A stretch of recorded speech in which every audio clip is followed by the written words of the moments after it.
AAP MLA Atishi now joins me live on the broadcast. Atishi, now the centre is mentioning loopholes, wanting to withdraw this program by the Aam Aadmi Party. Your first words.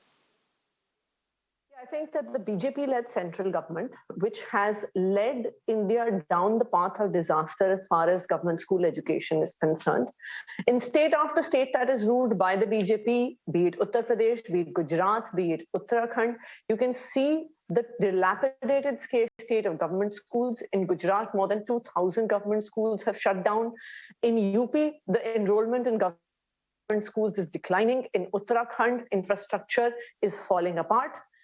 This government, this political party, the Bharatiya Janata Party, does not want government schools to improve all over the country. Why? Because many of their own political leaders, many of their own MLAs, MPs, own private schools, own private colleges, run coaching centers. On the other hand, you have the Aam Aadmi Party government, the Delhi government, which has over the last 6-7 years improved the quality of government schools.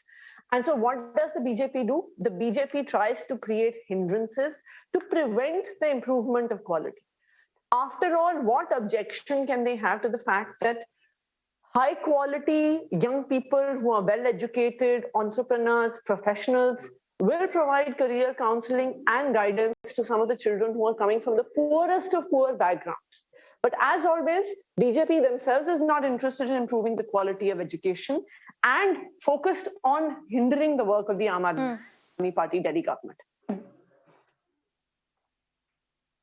Atishi, the fact that this mentions expose the children to certain dangers, what kind of dangers are they actually going ahead and talking about here? And in the name of loopholes, have they really mentioned the loopholes or something that needs to be looked at? This is something that really NCPCR and the BJP will have to answer. There is a very strong process by which mentors are incorporated.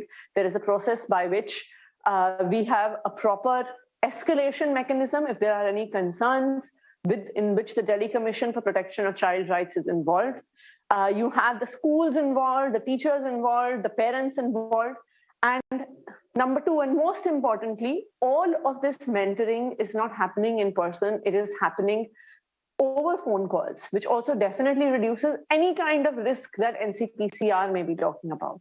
Therefore, it is very clear that the only thing the NCPCR wants to do is to prevent children who are coming from lower economic, from poorer economic background groups, from where they, from low-income communities, from getting guidance.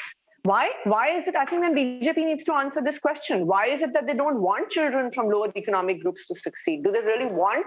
Do they want that children in government schools should not do well? Because that is what it seems like.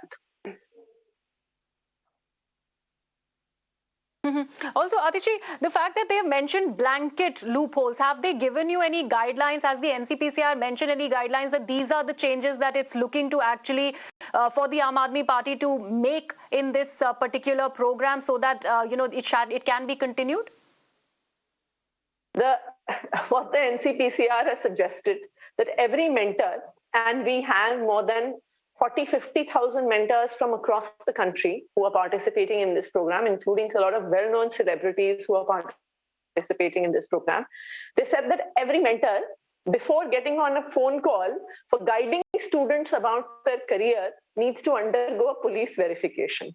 Please tell me, I do not believe that this kind of police verification is probably even done for any employees who teach in government schools, teach in private schools, etc. You do have guidelines whereby any concerns that children may have about their safety get escalated. But are you telling me that every person who works with children in this country, be it in Anganwadis, be it in government schools, be it in private schools, be it in coaching centers, do they all undergo police verification? Of course they don't. Because then all of these educational ventures and enterprises would come to a stop. They will come to a standstill.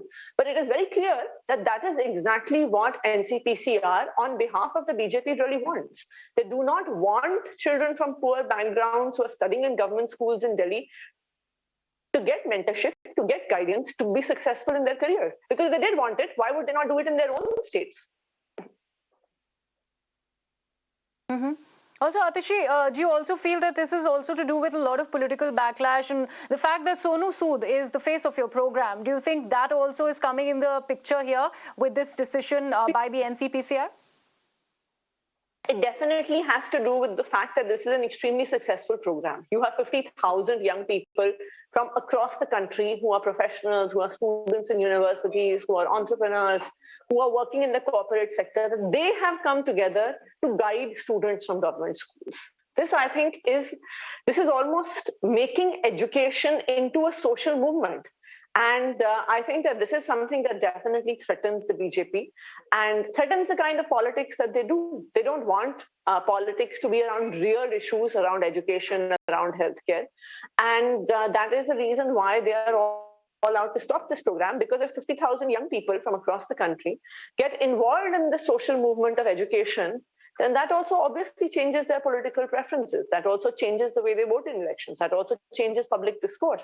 And it seems the BJP doesn't want that.